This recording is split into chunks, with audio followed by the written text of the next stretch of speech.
할렐루야. 우리 옆 사람하고 인사 한번 하겠습니다. 사랑합니다. 축복합니다. 사랑합니다. 축복합니다. 할렐루야.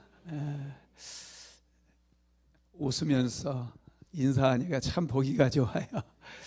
오늘도 하나님께서 큰 은혜로 채워주시리라 믿습니다.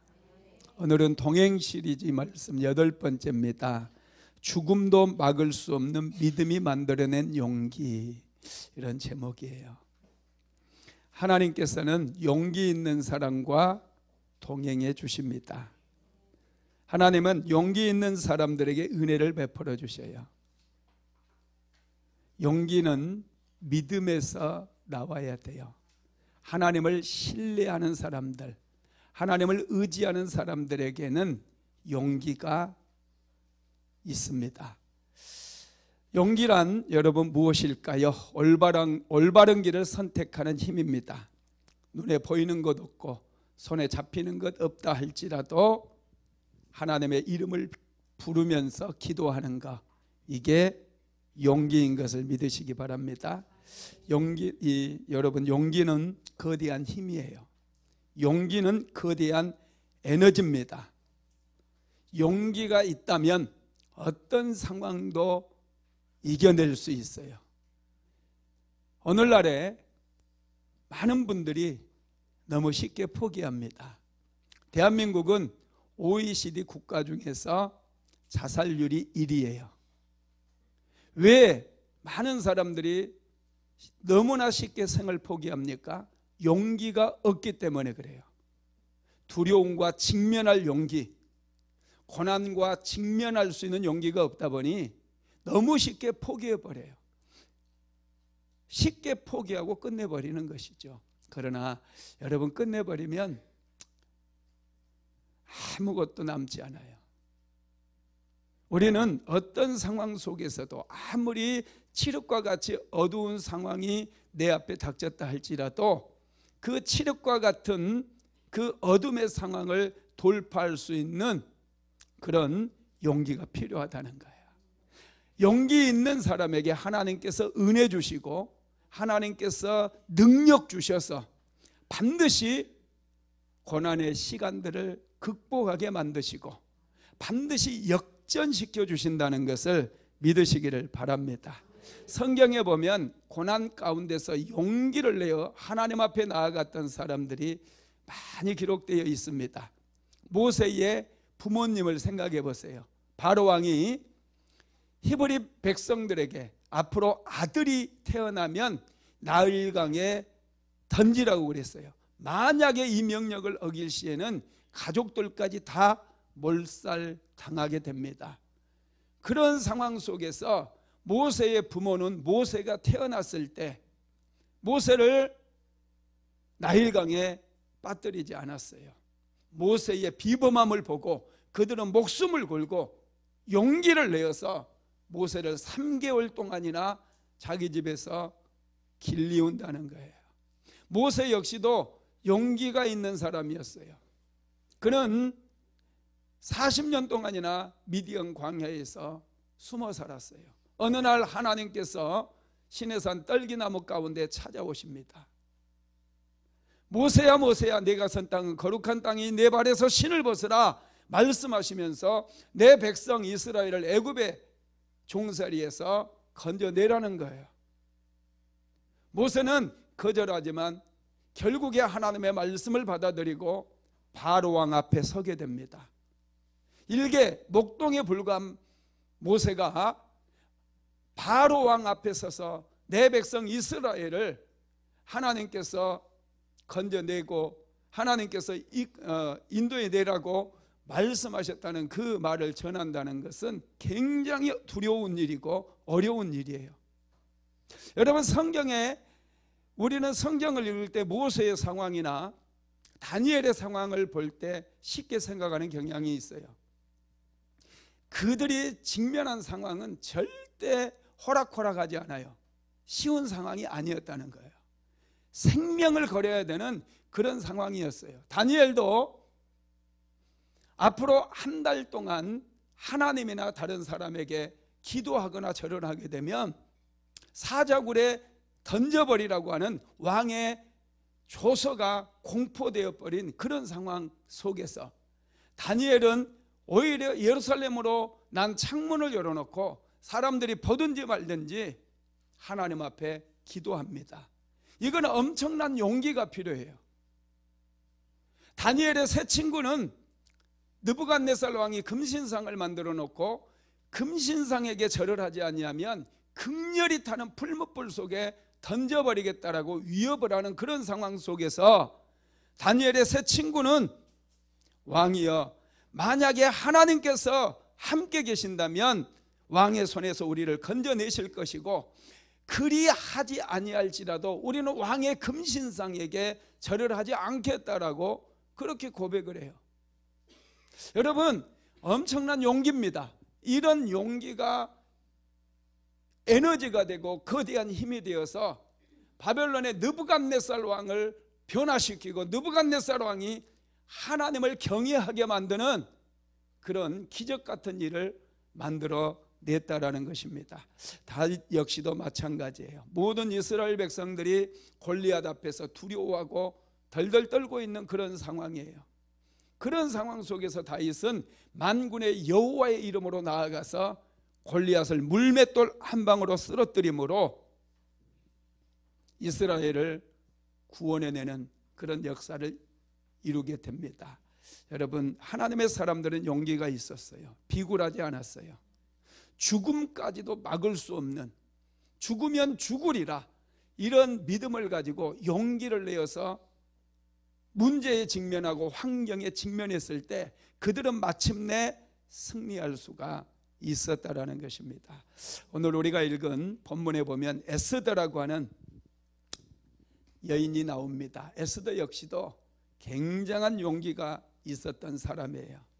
고난의 때에 금식하며 하나님 앞에 기도해서 멸절당할 위기에 빠져 있었던 이스라엘 백성들을 구원해 냈던 것입니다. 여러분, 인생에서 제일 쉬운 게 뭔 줄 아세요? 그냥 포기해 버리는 거예요. 외면해 버리는 거예요. 모른 척 하는 거예요. 그러면 어떤 변화도 일어나지 않아요. 여러분, 우리 그리스도인들은 절대로 포기해서는 안 돼요. 뭔가 여러분들이 하나님 앞에 은혜 받기를 원한다면, 축복 받기를 원한다면 여러분 절대 포기하지 마십시오. 고난은, 우리 그리스도인들에게 찾아온 고난은 하나님을 의지하는 법을 배우게 하기 위한 하나님의 계획이라는 사실을 깨달아야 돼요. 고난 때문에 우리는 기도하는 법을 배웁니다. 고난 때문에 우리는 하나님의 기적을 경험할 수 있어요. 고난 때문에 하나님께서 하늘의 문을 여시고 축복해 주시는 그 축복을 경험할 수가 있다라는 거예요. 고난을 낭비해서는 안 돼요. 그래서 우리는 고난의 때에 오히려 이것을 통해서 내가 살아계신 하나님을 만나리라, 살아계신 하나님의 역사를 보리라, 기적을 경험하리라, 우리는 마음을 정하고 오히려 하나님 앞에 나아가야 된다라는 것이죠. 에스더는 고아로 성장을 했어요. 그것도 이방 땅인 페르시아 땅에 고아로 성장을 합니다. 고아로 자라다 보니 마음에 서름도 많고 상처도 많고 사람들에게 무시를 당하고 때로는 멸시를 당했을 거예요. 고난은 에스더에게 너무나 힘들었어요. 그의 삶을 무너뜨릴 뻔했어요. 그런데 에스더는 이런 고난을 낭비하지 아니하고 오히려 고난의 때에 하나님 앞에 나아갔습니다. 하나님 앞에 기도했습니다. 하나님을 의지하는 법을 배웠어요. 하나님의 역사를 기대하는 법을 배웠다는 거예요. 그래서 그의 인생이 놀랍게 역전이 일어나는 그런 축복을 맛보게 되었다는 것입니다. 여러분, 그러면 에스더는 어떻게 죽음도 막을 수 없는 그런 믿음의 사람이 되었을까요? 용기 있는 사람이 되었을까요? 첫째로 에스더는 시련을 잘 견뎠어요. 에스더라고 하는 이름의 뜻이 별이라는 뜻이에요. 별은 언제 빛이 납니까? 어두울 때, 어두울 때 빛이 나는 거예요. 여러분, 우리 그리스도인들이 언제 빛이 나는 줄 아세요? 어두울 때예요. 인생의 고난이 찾아올 때, 세상 사람들은 어렵고 힘들면 포기해버리고 싸우고 갈등하고 분열하고 엉망이에요. 그러나 우리 믿음의 사람들은 달라요. 믿음의 사람들에게 어두울 때는 기도의 때라는 거예요. 어두울 때 그리스도인들은 항상 교회에 모여서 하나님의 은혜를 구하고 하나님 앞에 간절히 기도했던 사람들이에요. 여러분, 우리는 달라야 돼요. 세상 사람들처럼 뭔가 자기의 뜻대로 이루어지지 않으면 으쌰으쌰하고 힘을 모아서 여기저기 쫓아다니는 게 아니에요. 우리 그리스도인들은 하나님 앞에 뜻을 정하고 기도해야 된다는 거예요. 여러분, 그렇습니다. 에스더는 부모 없이 낯선 땅에 고아로 성장하면서 많은 어려움을 만났어요. 그러나 그 고난 때문에 에스더는 포기하지 않았습니다. 견뎌냈어요. 하나님 앞에서 그는 고난의 시기를 잘 견뎠어요. 그랬더니 하나님께서 에스더를 선택하셨습니다. 하나님께서 에스더에게 인생 역전의 기회를 허락하여 주셨다는 거예요. 여러분의 삶에 찾아온 고난은요, 인생 역전의 기회라는 것을 믿으시기 바랍니다. 여러분, 가난한 사람이 부자가 되는 것은요, 엄청난 에너지가 필요해요. 아무나 될 수 없어요. 쉽지 않아요. 그런데 하나님의 은혜가 임하면 역전되는 줄 믿으시기 바랍니다. 아픈 사람이 건강하게 몸이 바뀌는 것도 기적이 필요한 거예요. 엄청난 에너지가 필요한 거예요. 하나님의 은혜를 받은 자 반드시 여러분 역전이 일어날 줄로 믿습니다. 에스더는 부모 없이 낯선 땅에서 고아로 자라면서 많은 시련을 겪었지만은 잘 견뎠어요. 에스더에게는 삼촌이 한 분 계셨습니다. 모르드게라고 하는 삼촌이에요. 모르드게 역시도 낯선 땅에서 잡초처럼 자랐어요. 부모 없이 자랐습니다. 그런데 그 모르드게가 에스더를 자기 딸처럼 양육을 하게 되죠. 에스더서 2장 7절 한번 같이 읽어봅시다. 그의 삼촌의 딸 하다사 곧 에스더는 부모가 없었으나 영모가 곱고 아리따운 처녀라. 그의 부모가 죽은 후에 모르드게가 자기 딸같이 양육하였더라. 아멘. 에스더는 고아로 자랐는데 페르시아의 왕비가 돼요. 페르시아가 당시에는 바벨론 제국도 무너뜨렸어요. 세계 최고의 강대국이었던 아수르, 바벨론 다 페르시아에 의해서 무너져 버려요. 심지어는 여러분 당시 세계 패권을 다투던 그 그리스라고 하는 그 나라와도 견줄 정도로 페르시아를 이길 나라는 전 세계 어느 나라도 없는 그런 시대에 에스더가 왕비가 되었다는 것입니다. 그래서 여러분, 에스더가 왕비가 될 수 있었던 것은 고난을 통해서 그의 믿음을 키웠기 때문에 그래요. 여러분, 믿음을 키우시기 바랍니다.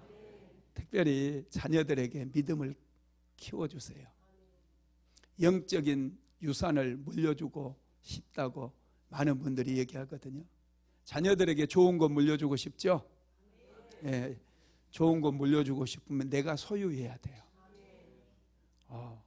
어떤 분은 자녀들에게 빌딩을 하나 물려주고 싶다고 그러더라고요. 근데 빌딩이 있어야 물려주지. 없잖아요, 여러분도. 어떤 분은 믿음을 물려주고 싶다고 그래요. 여러분, 믿음이 있어야 믿음을 물려줄 수 있어요.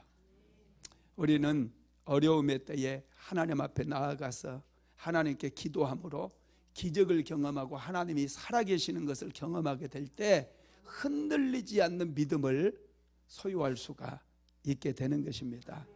에스더는 환경적으로 보면 결코 높은 자리에 올라갈 수 없었어요. 그런데 하나님께서 전폭적으로 인도해 주시고 이끌어 주십니다. 고아로 성장했음에도 불구하고 고난을 잘 견뎠더니 하나님께서 은혜를 주셨던 거예요. 두 번째로 에스더는 하나님의 인도하심을 믿었습니다. 하나님의 인도하심을 믿고 있습니까? 예, 믿으셔야 돼요. 하나님은 지금도 살아계셔서 우리의 삶에 지대한 관심을 가지고 계시고 내 삶 속에 역사하시는 분임을 우리는 믿어야 된다는 거예요. 에스더는 여러분 신실하신 하나님을 믿었어요. 자기 인생 가운데 역전의 기회를 주시는 그런 하나님을 믿었다라는 거예요. 그래서 에스더는 여러분 페르시아의 왕비가 될 수 있는 거예요. 에스더가 처녀가 되었을 때요, 나이가 처녀가 되었을 때예요. 그때 페르시아의 아하수로 왕이 그의 왕비 와스디를 폐위를 시켜버려요. 그리고 새로운 왕비를 간택하는 일을 하게 됩니다. 여러분, 이게 우연히 일어난 일 같죠? 와스디가 좀 교만해서 이런 하고 아하수로 왕이 탁 바꿔버린 것 같죠. 그런데 여러분, 하나님의 역사를 아는 분들은 절대로 우연으로 보지 않아요. 그건 섬세한 하나님의 인도하심이고 이스라엘 백성들을 위기 가운데서 구원하시기 위해서 미리서 앞서가셔서 고난 가운데 성장한 에스더를 선택하시고 에스더를 페르시아의 왕비로 만드시기 위한 하나님의 인도하심이었다는 거예요. 자, 에스라서 2장 2절로 4절 한번 같이 읽어봅시다. 시작. 왕의 측근 신하들이 아뢰되 왕은 왕을 위하여 아리따운 처녀들을 구하게 하시되 전국 각 지방의 관리를 명령하여 아리따운 처녀를 다 도선 수산으로 모아 후궁으로 들여 궁녀를 주관하는 내시 헤게의 손에 맡겨 그 몸을 정결하게 하는 물품을 주게 하시고 왕의 눈에 아름다운 처녀를 와스디 대신 왕으로 삼으소서 하니 왕이 그 말을 좋게 여겨 그대로 행하니라. 아멘. 왕후를 간택하는 일도 하나님께서 다 계획하셨지만은 또 에스더에게 좋은 사람을 붙여주셔요. 이게 하나님의 인도예요. 여러분들을 축복하셔서 좋은 교회를 만나게 하신 거예요. 할렐루야. 믿으시기 바랍니다. 좋은 사람들을 옆에 만나게 해주신 거예요. 여러분들의 인생을 복되게 만들기 위해서 좋은 남편, 좋은 아내, 좋은 자녀들 만나게 하신 거예요. 남편이 좋지 않다고요? 기도 안 해서 그래요. 기도하면 역전이 일어나는 거예요. 하여튼 하나님께서 헤게라고 하는 사람을 에스더에게 붙여주셔요. 자, 에스더서 2장 8절로 9절 같이 읽어봅니다. 왕의 조소와 명령이 반포되매 처녀들이 도성 수산에 많이 모여 헤게의 수하에 나아갈 때에 에스더도 왕궁으로 이끌려가서 궁녀를 주관하게 하는 헤게의 수하에 속하니 헤게가 이 처녀를 좋게 보고 은혜를 베풀어 몸을 정결하게 할 물품과 일용품을 주며 또 왕궁에서 을에 주는 7 궁녀를 주고 에스더와 그 궁녀들을 후궁 아름다운 처소로 옮기더라. 왕후 간택을 총 책임지는 사람이 헤게라고 하는 사람이에요. 헤게에게 하나님께서 에스더를 붙여주시는 거예요. 헤게가 에스더를 볼 때 너무 예뻐 보이는 거예요. 여러분, 이게 하나님의 인도하심이에요. 헤게가 이제 다 그 페르시아의 궁녀들 400명을 뽑습니다. 여러분, 한 수천 명이 왔을 거예요. 그런데 그 중에서 좀 못생긴 애들, 좀 흠이 있는 애들은 다 돌려보내버리고 400명을 뽑았어요. 400명 다 너무너무 예쁩니다. 여러분, 예쁜 사람들 모일 때 보면요, 누가 제일 예쁜지 분간이 돼요, 안 돼요? 안 되죠. 저도요, 옛날에 미스코리아 선발대회 하면 꼭 텔레비전 방송해 주잖아요. 그래서 내가 저 여자가 진이 될 거라고 딱 찍으면요, 꼭 그 여자는 예선 탈락해요. 야, 이게 참 정말 여러분 다 예쁜 사람들 400명이나 되는 아리따운 처녀들이 다 정말 고르고 골라서 400명을 딱 뽑아놨는데요, 그 중에 도드라지게 한 사람이 왕의 눈에 띈다는 거, 여러분 이게 있을 수 있을까요? 도저히 불가능할 것 같아요. 그런데 여러분, 하나님께서 역사하시고 인도하시니 아하수로 왕이 400명의 여자를 지나가게 하면서 400명, 여러분 40명도 아니고 저 같으면 4명만 딱 세워놔도 잘 못 고를 것 같아. 저는 한 사람이면 좋게요. 400명의 여자를 보고 이게 다 고른다는 게 이게 참 기가 막힌 일인데, 신기하게 하나님께서 은혜를 주시니까 왕의 눈이 한 여인에게 딱 꽂히는 거예요. 너무너무 사랑스러워 보이는 거예요. 그 여인이 바로 에스더였다는 거예요. 여러분, 그래서 우리는 에스더와 같이 여러분 하나님께 은혜를 입어야 돼요. 하나님께 은혜 받게 되면요, 사람들이 함부로 못해요. 여러분, 우리가 애들을 볼 때 뭐 죽는 거 없이 미운 애들도 있어요. 그냥 밉상이에요. 쟤는 왜 저러냐 그러면서 괜히 보태주는 것도 없는데 좀 뭔가 애가 마음에 안 들고 좀 미워 보여요. 그런데 신기하게 어떤 애는요, 전혀 주는 것도 없고 뭐 걔가 잘해주는 것도 없는데 너무 귀해 보이는 거예요. 얘가 존귀해 보여요. 어른들도 함부로 하지 못할 정도로 이 아이가 빛이 나는 거예요. 이런 아이들은 바로 하나님께 은혜 받아서 그러는 거예요. 그래서 저와 여러분은 자녀들을 위해서도 하나님과 사람들 앞에서 은혜를 입게 해달라고 자녀들을 위해서 기도해야 돼요. 자녀가 다 성장했다 할지라도 그 자녀들을 위해서 사람들 앞에 은혜를 입고 하나님 앞에 은혜를 입은 존귀하고 귀중히 여김을 받을 수 있도록 해달라고 늘 깨어서 기도해야 돼요. 여러분의 남편을 위해서도 기도해야 돼요. 그렇게 기도할 때 여러분 남편들이 올라가는 거예요. 뿔이 올라가는 것처럼 여러분 신분이 올라가는 거예요. 성문에서 장로들과 같이 모여 앉아서 같이 나라의 중대사를 논하는 그런 자리에 올라가게 되는 거예요. 할렐루야. 여러분, 그렇습니다. 우리가 반드시 해야 될 기도예요. 이렇게 하나님께서는 에스더를 인도해 주셨어요. 이게 은혜예요. 에스더는 하나님께서 인도해 주실 것을 믿었다는 거예요. 하나님은 사람을 통해서도 우리에게 은혜를 내려주시고 사람들이 보기에 사랑스럽게 만들어 주신 분임을 믿으시기 바랍니다. 세 번째로, 에스더는 생명을 걸고 기도했어요. 기도할 때 하나님께서는 우리에게 용기도 주시고 축복도 주신다는 것을 믿으시기를 바랍니다. 에스더가 왕비가 되었을 때 페르시아 땅에 살고 있었던 유대인들에게 큰 위기가 닥칩니다. 멸절당할 위기가 닥쳐요. 페르시아 왕이었던 아하수로 왕은 역사적으로 보면은요, 크세르크세스 왕이에요. 크세르크세스 왕은 굉장히 좀 무모했던 그런 왕이었습니다. 좀 굉장히 포악했어요. 잔인성이 있었어요. 그래서 백성들을 아끼지 않았어요.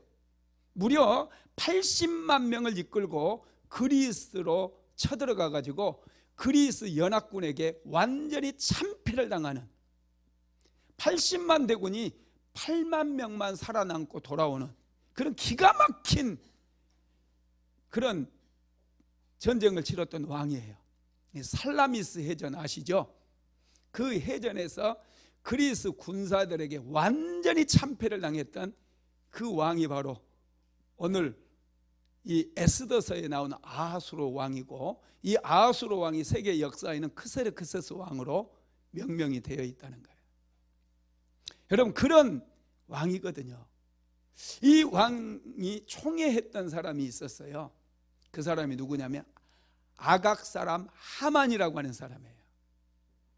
아각 사람이라고 하는 뜻은 아말렉의 후손이라는 뜻이에요. 성경에 보면은 출애굽기 이후부터 아말렉의 후손과 이 이스라엘 백성들은 원수처럼 지냅니다. 아말렉은 사막에 도적되어 가지고 뭐 가릴 게 없이 아주 잔인성이 그들의 특징이에요.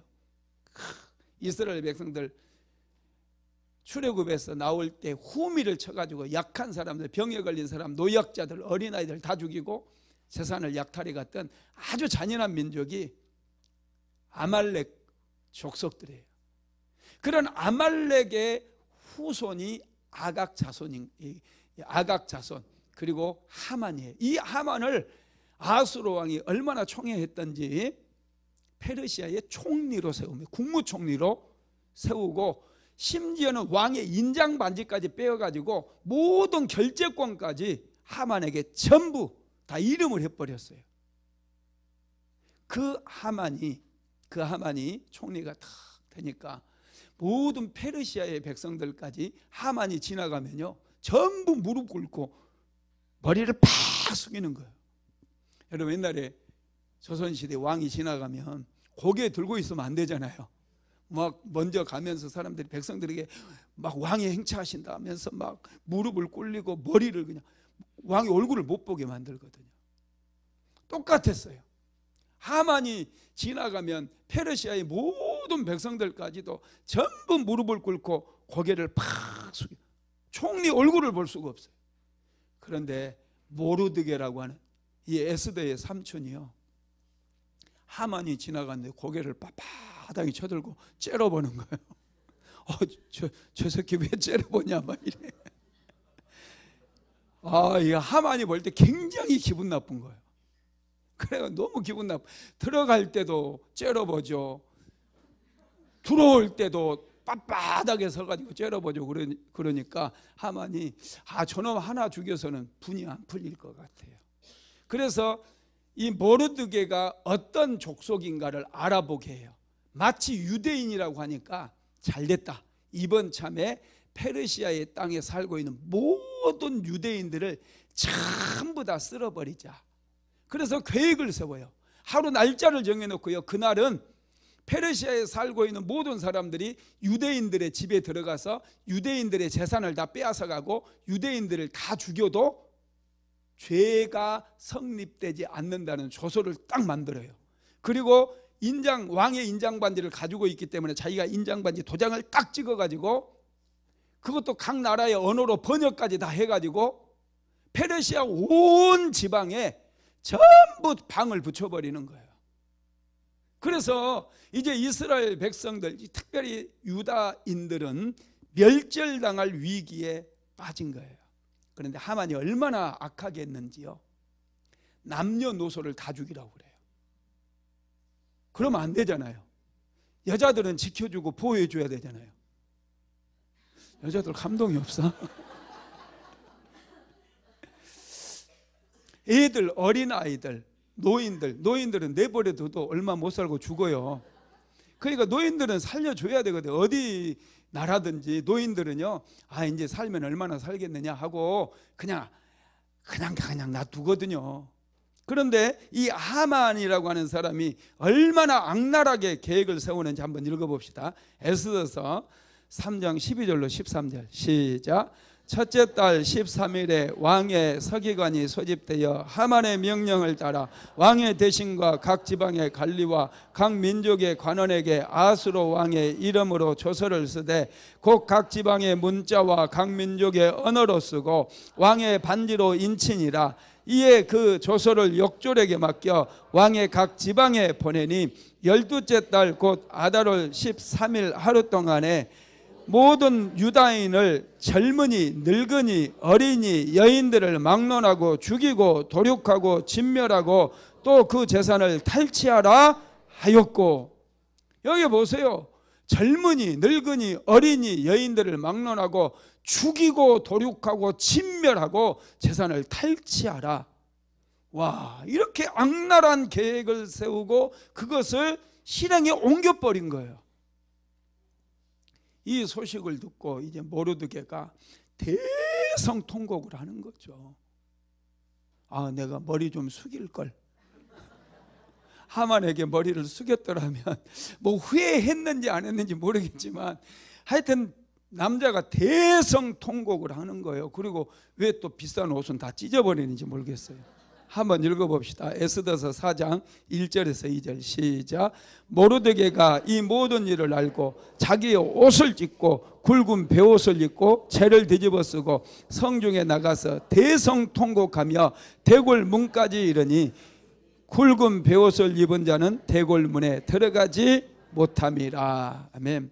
모르드게는 옷을 다 찢어버리고 상복으로 갈아입어요. 누가 죽었나요? 상복으로 갈아입고 이제 왕궁으로 들어가려고 하니까 상복 입은 사람은 못 들어가게 하거든요. 제지를 당합니다. 또 페르시아 땅에 또 수상궁에 특별히 살고 있었던 많은 유대인들도 대성 통곡을 하게 되죠. 왕궁으로 들어가는 것이 제지되니 이제 모르드게가 에스더에게 우리 민족 다 죽게 생겼다고 편지를 써서 보냅니다. 그때 에스더가 이제 그 편지를 보고 나서 답신을 보내요.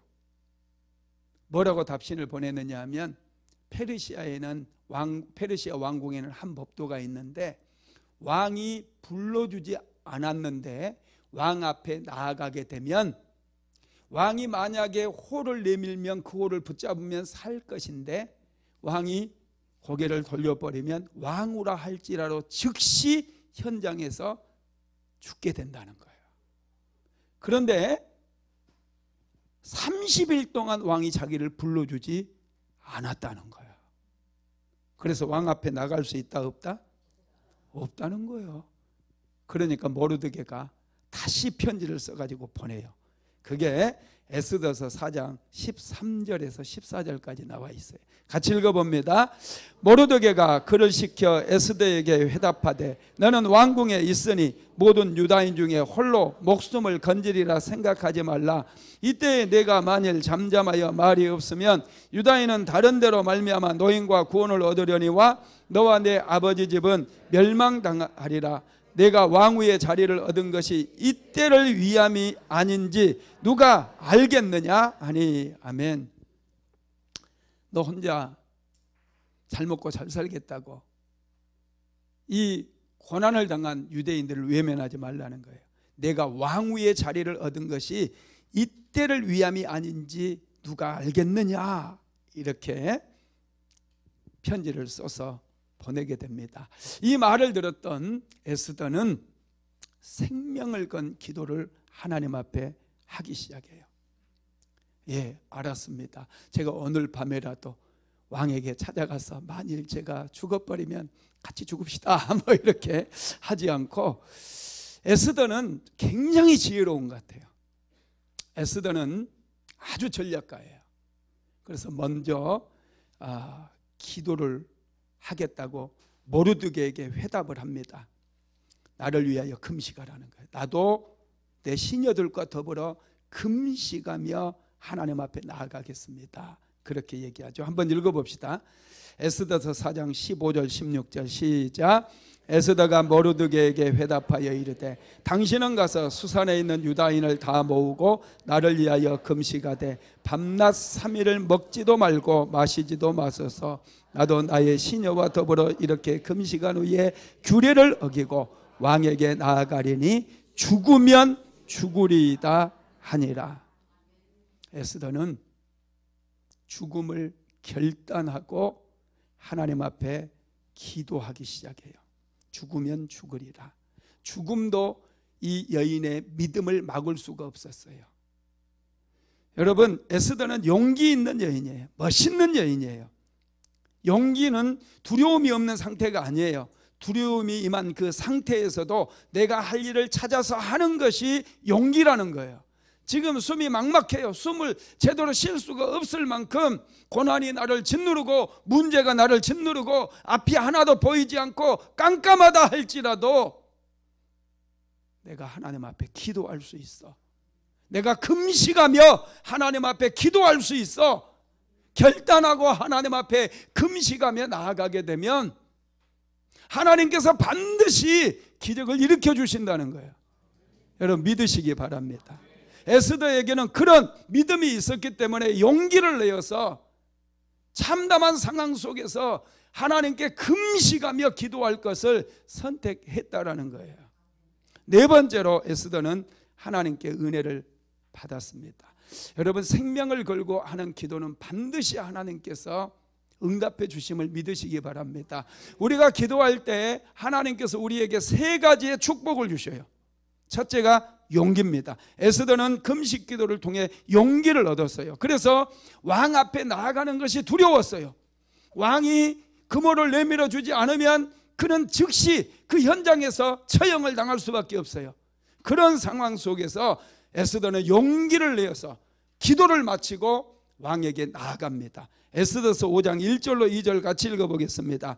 제3일에 에스더가 왕후의 예복을 입고 왕궁 안뜰 곧 어전 맞은편에 서니 왕이 어전에서 전문을 대하여 왕자에 앉았다가 왕후 에스더가 뜰에 선 것을 본즉 매우 사랑스러움으로 손에 잡았던 금규를 그에게 내미니 에스더가 가까이 가서 금규 끝을 만진지라. 아멘. 3일 금식하고 나서 용기를 얻었어요. 3일 동안 금식하는 동안 하나님께서는 아수로의 왕의 마음을 부드럽게 하셨어요. 당시에는 전쟁에서 패하고 왔는지 저는 잘 모르겠어요. 그리스와의 전쟁에서 참패하고 난 이후였던 것 같기도 해요. 그래서 왕후를 무려 30일 동안이나 부르지 않았잖아요.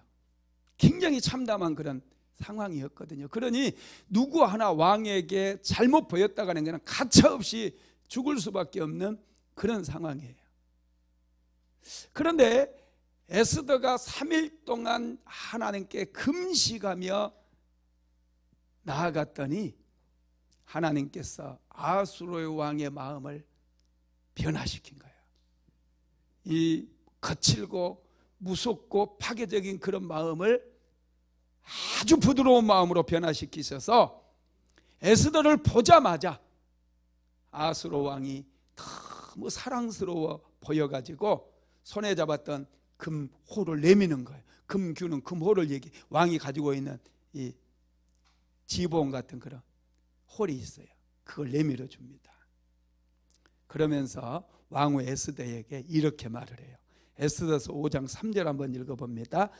왕이 이르되 왕후 에스더여 그대의 소원이 무엇이며 요구가 무엇이냐 나라의 절반까지라도 그대에게 주겠노라 하니. 아멘. 왕의 마음이 얼마나 부드럽고 따뜻하게 바뀌어버렸어요. 에스더를 보자마자 에스더여 그대의 소원이 무엇이며 요구가 무엇이냐 나라의 절반이라도 그대에게 주겠노라 이렇게 얘기합니다.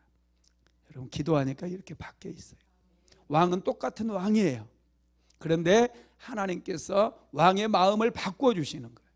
저와 여러분도 환경이 변화되지 않는 것 같아도요, 사람이 변화되지 않는 것 같아도요, 기도하면 하나님께서 마음을 돌이켜 놓으시는 거예요. 바꾸어 놓으시는 거예요.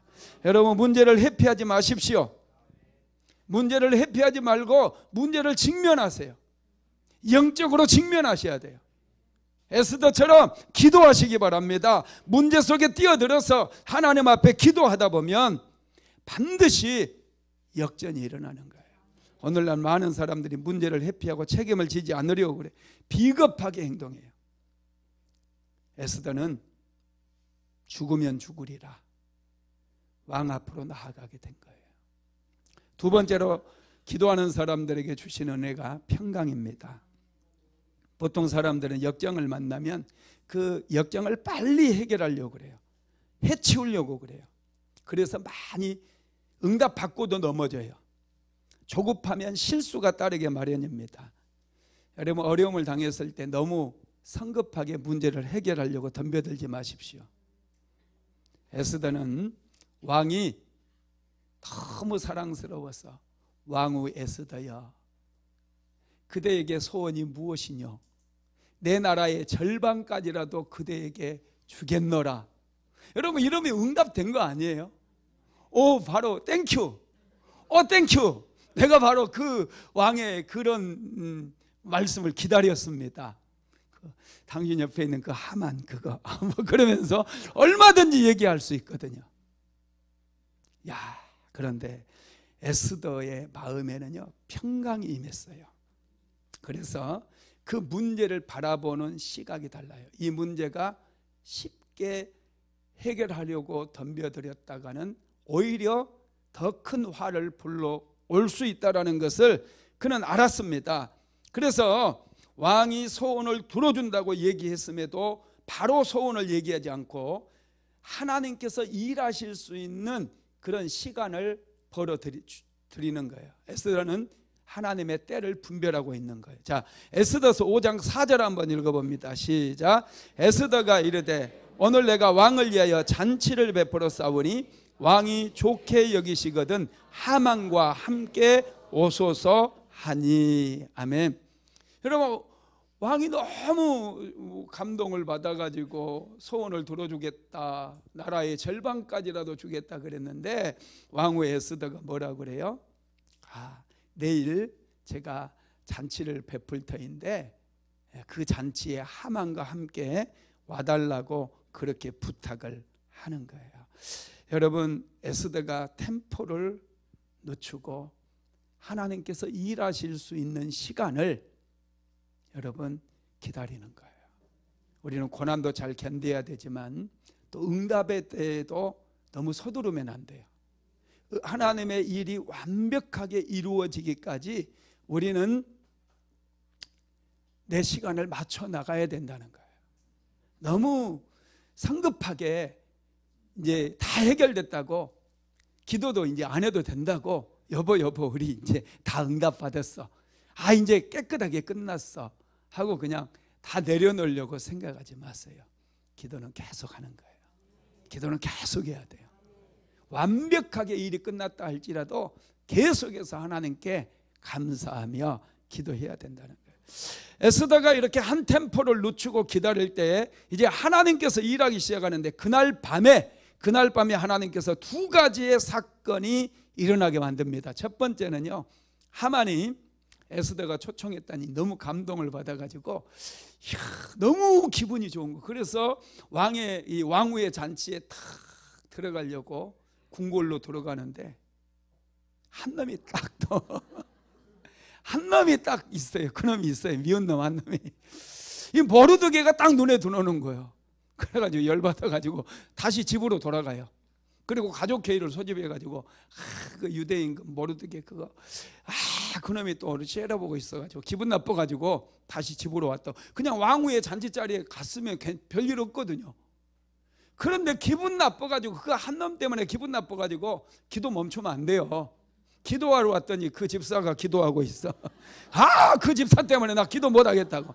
아이씨, 교회를 옮기든지 해야지. 그러면서 집에 돌아가면 지만 손해야. 그 사람 없다고 교회가 망합니까? 자기만 손해. 꼭만 추워. 할렐루야. 꼭만 춥다는 얘기가 뭔 말인지 알아야지. 하여튼 이 모르드게가 딱 버티고 있는 거, 거기 궁궐 앞에 보기 싫은 놈이 딱 있어요. 그 모르드게를 보자마자 다시 그냥 그 좋았던 마음이 싹 사라지고 자기 집으로 돌아가는 거예요. 그래가지고 가족들하고 얘기하니까 그놈 그냥 죽이면 안 된대요. 그놈은 이 높은 장대에 매달아서 죽여야 되는데 가족들이 그래서 그거 좋다 하고 모르드게가요 그날 밤에 그 50규빗이나 되는 장대를 준비해요. 25m짜리 큰 높은 장대를 딱 만들어 가지고 이제 왕의 제가를 맡아 가지고 그날 밤 모르드게를 먼저 잡아서 죽이려고 그래요. 그리고 또 한 가지 사건이 일어나는데요. 그날 밤에 왕후 잔치에 갔다 왔으니 얼마나 막 기분 좋았겠어요. 왕이 술도 마시고 그랬으니 잠이 깊이 들어야 맞잖아요. 하나님께서 아하스로 왕의 잠을 빼앗아 갔어요. 그랬더니 아하스로 왕이 잠을 잘 수가 없는 거예요. 누워도 말똥말똥해져요. 그래서 벌떡 일어났어요. 그리고 나서 이분이 책을 봅니다. 이 양반은 원래 책을 안 보는 인간이거든요. 책하고는 담싼 인간이었어요. 그런데 이분이 책을 읽어요. 그것도 자기 역사, 자기 왕이 제2 시절에 일어났던 일들을 한번 다시 보는 거예요. 와, 그렇게 보는데 몇 페이지를 펼쳐봤더니 바로 얼마 전에 넷이 두 사람이 역모를 꾸며가지고 자기를 죽이려고 했었는데 모르드게라고 하는 사람이 사전에 알아내가지고 그걸 알려줌으로 이 역적질이, 이게 왕을 죽이려고 하는 역모가 여러분 진압이 되어버린 그런 일이 기록이 되어 있는 거예요. 그래서 이 나의 생명을 구원해 준 모르드게에게 뭔가 상을 내렸는가 살펴보았더니 상을 주지 않았어요. 또 옆에 있는 내시에게 물어보니 상을 안 줬다는 거예요. 그래서 왕이 참 체면이 안 서는 거죠. 자기 생명을 구원해 준 그 참 은인에게 아무 상을 내리지 않았으니 왕의 마음이 갑자기 급해졌어요. 그래가지고 바로 상을 주기 위해서 밖에 누구 없느냐 이렇게 불렀더니 그때 마치 하만이 큰 장대를 이제 모르드게를 달려고 그 장대를 딱 가지고 이제 왕궁 뜰에 있는 거예요. 그래서 하만이 바로 이제 얘기를 해요. 제가 여기 있습니다. 한번 읽어봅시다. 에스더서 6장 4절로 5절 시작. 왕이 이르되 누가 뜰에 있느냐 하매 마침 하만이 자기가 세운 나무에 모르드게를 달기를 왕께 구하고자 하여 왕궁 바깥뜰에 이른지라 측근 신하들이 아뢰되 하만이 뜰에 섰나이다 하니 왕이 이르되 들어오게 하라 하니. 아멘. 하만이 모르드게를 죽이려고 왕의 재가를 구하기 위해서 지금 왕궁 뜰에 와 있었던 거예요. 그래서 왕이 하만을 들어오게 합니다. 그리고 하만에게 이렇게 얘기해요. 내가 정말 아끼는 사람이 있다. 존귀하게 해주고 싶은 한 사람이 있는데 어떻게 해주면 좋겠느냐 그래요. 그랬더니 하만이 완전 이건 착각이거든요. 자기가 왕의 신임을 받아서 총리가 됐으니 왕이 자기를 두고 자기를 높여주고 싶은 마음이 있어서 그렇게 얘기한 걸로 생각을 하고, 하만이 뭐라고 얘기하느냐면 왕이요 그런 사람이 있다면 왕의 옷을 입혀 왕의 왕관을 씌운 다음에 왕의 말을 태워가지고 백성들 사이에 지나가게 하면서 그를 존귀하게 만들어 주십시오 그래요. 하만은 왕위에까지 오르고 싶었던 모양이에요. 그러니까 왕복을 입히라는 거예요. 그랬더니 갑자기 왕이 뭐라고 그래요? 한번 읽어볼까요? 에스더서 6장 10절 시작. 이에 왕이 하만에게 이르되 너는 내 말대로 속히 왕복과 말을 가져다가 대궐 문에 앉은 유다 사람 모르드게에게 행하되 물은 내가 말한 것에서 조금도 빠짐이 없이 하라. 아멘. 갑자기 역전이 시작되는 느낌을 저만 받은 것일까요? 이야기의 반전이 시작되는 거예요. 갑자기 이상하게 돼요.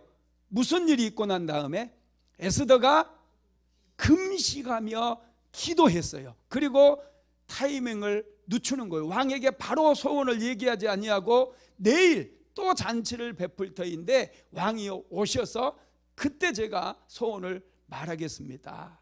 이렇게 템포를 늦췄어요. 하나님께서 일하실 수 있는 시간을 내어드린 거예요. 그럴 때 이런 반전의 드라마를 하나님께서 만드셨다는 거예요. 세 번째로 기도하실 때 하나님은 지혜를 주십니다. 에스더는 굉장히 지혜로운 여인이에요. 지혜로운 사람은 서두르지 않아요. 욕심 부리지 않아요. 이거 아니어도 하나님께서 나에게 더 큰 축복을 주신다는 것을 믿기 때문에 마귀의 속임수에 탐욕에 여러분 넘어가지 않는다는 거예요. 우리 그리스도인들은 여러분 지혜로워야 돼요. 에스더는 이 문제를 해결해 나갑니다. 절대로 여러분 서두르지도 않아요. 긴장을 늦추지도 않아요. 너무 급하게 서두르지 않고 그렇다고 해서 너무 느리게도 하지 않아요. 에스더가 하는 일을 보면 천천히 서두르는 모습이 기록되어 있어요. 정확한 타이밍을 잡는 거예요. 여러분 결국 에스더는 이제 자기가 베푼 마지막 잔치에서 또 왕이 에스더여, 그대의 소원이 무엇이뇨? 내 나라의 절반까지라도 주겠노라 했을 때 자기의 소원을 얘기하는 거예요.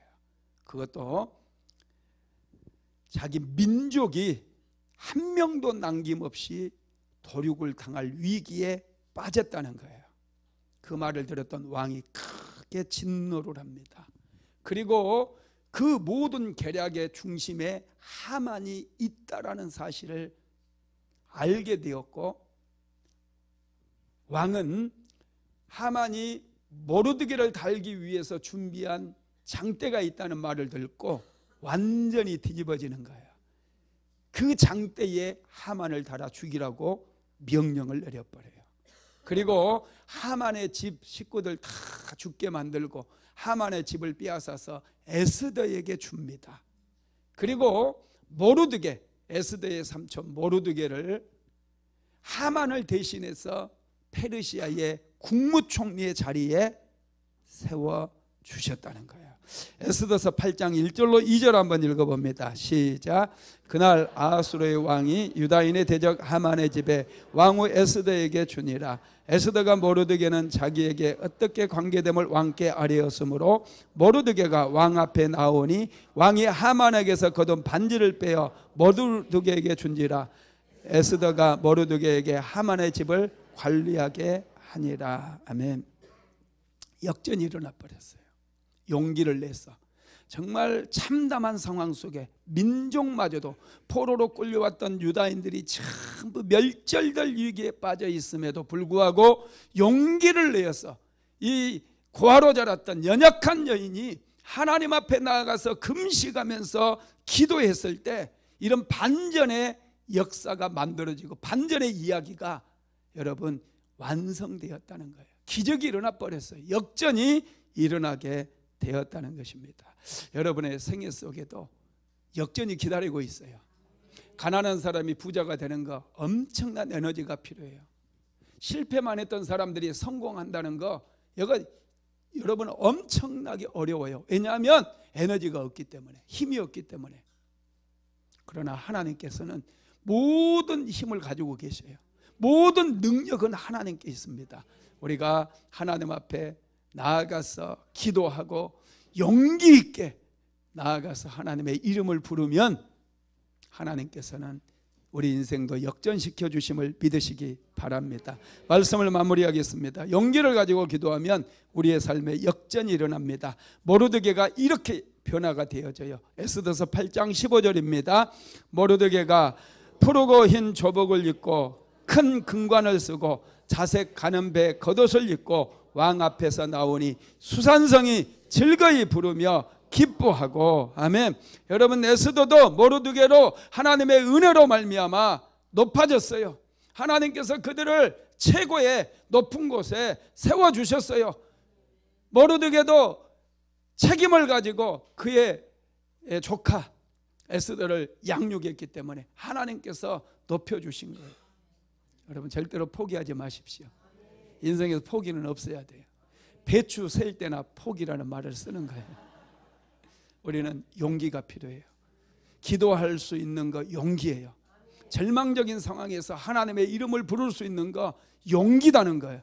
이 용기만 있어도 우리는 절대로 절망하지 않습니다. 어떤 상황에서도 우리는 기도함으로 한계를 돌파하고 반드시 역전의 축복을 받게 될 줄로 믿습니다. 지금은 우리 주 예수 그리스도의 무한하신 은혜와 아버지 하나님의 극진하신 사랑하심과 보혜사 성령 하나님의 감동감화 충만케 하시는 역사가 어려운 가운데서도 하나님 앞에 용기 있게 나아가 기도하기를 간절히 소망하는 하나님의 모든 권속들 위에, 사랑하는 순복음 안디옥교회 모든 성도들 머리머리 위에, 가정과 직장과 사업장 위에 이제로부터 영원토록 함께 있을지어다. 아멘.